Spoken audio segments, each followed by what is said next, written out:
Hi friends, ముందుగా దోసకాయ కూర ఎలా చేసుకుందామో చూద్దాము. 2 దోసకాయలు తీసుకొని మనం ముందుగా కట్ చేసుకొని పక్కకు పెట్టుకోవాలి.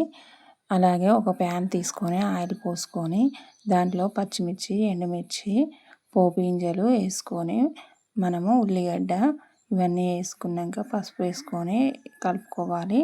కలుపుకున్నాక మనము ముందుగానే దోసకాయలు కట్ చేసుకున్న ముక్కలు ఉన్నాయి కదా, అవి కూడా వేసుకొని కలుపుకోవాలి. దీంట్లో ఒక ఇంగ్రీడియంట్ నేను కలుపుతున్నాను. ఈ ఇంగ్రీడియంట్ మీరు కూడా చేస్తే దోసకాయ కూర చాలా అంటే చాలా బాగుంటుంది. ఇలా ఒకసారి ట్రై చేయండి ఫ్రెండ్స్. మీరు ఇంగ్రీడియంట్ విషయానికి వచ్చేసరికి మనకి కొన్ని ధనియాలు, జీలకర్ర, నువ్వులు, వేయించుకున్న నువ్వులు కూడా కలుపుకోవాలి. దీంట్లో కొబ్బరి, ఇవన్నీ మనము ఎల్లిపాయలు వేసుకొని ఒక దాంట్లో మిక్సీ గ్రైండర్లో వేసుకొని మిక్సీ పట్టుకోవాలి. మిక్సీ పట్టుకున్నాక ఈ ఈ ఇంగ్రీడియంట్ వల్ల మనకి కూర చాలా అంటే చాలా బాగుంటుంది.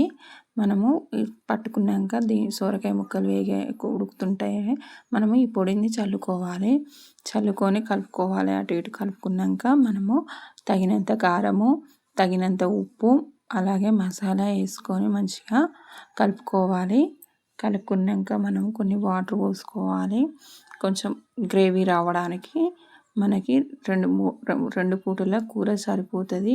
2 దోసకాయలతో మనం ఏం చేస్తాం ఊకే పప్పులు వేసుకుంటాం, లేకపోతే దోసకాయ టమాటా ఉంటాం. అలా కాకుండా ఇలా ట్రై చేయండి. చాలా అంటే చాలా బాగుంటుంది. ఒకసారి మన ఇంట్లో అసలు మటన్ వండిన స్మెల్లే వస్తుంది.